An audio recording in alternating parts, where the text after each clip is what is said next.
Hey, welcome back into Eye on Agriculture. I'm Britton Rucker.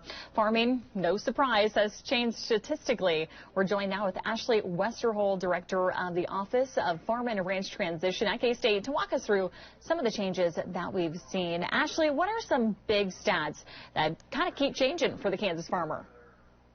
Yeah, so our Kansas farmer, as you can maybe imagine, they're an aging population right now. So what we've been seeing with our census data is that our farmer has gone from about 55 years old to about the average age of 58 now, with 64% of all of our Kansas farmers are over 55 years old. And so these statistics keep going up. We're seeing the trend of our farmers just staying on the farm, staying active, staying as that primary operator until very late in life. The idea of retiring is not in the farmer's vocabulary sometimes. And so we see that trend continue. Not only are they getting older, but they just have so much experience, where the average farmer has worked on their farm as a primary operator for over 11 years.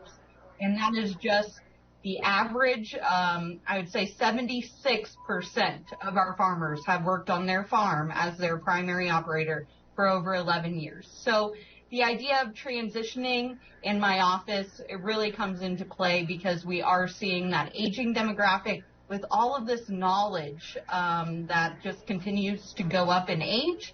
And so it brings the transition topic into question. And Ashlee, like you mentioned, no farmer wants to say that dirty word of retiring, but there will come a day that you either need to pass on the family farm or sell it. What is some advice for folks looking to transition right now?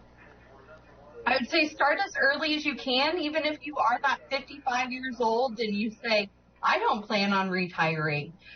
There are a lot of tools that you can use today at 55 that might not be available to you when you are 70.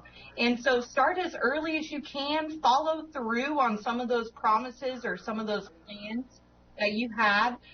Incorporate your family into these conversations as early as you can, and have curiosity. Don't be afraid to ask questions. Don't be afraid to enlist professionals. Ask for second opinions. Ask for help. And I just say, if you're thinking about starting this transition process, we are a resource for you. All right, and really quickly, Ashlee, on the other end of that, for folks looking to get into farming, what does that kind of look like? What's advice on that end? Yeah, so we have a Kansas LandLink program that's here in Kansas, and you can Google Kansas LandLink.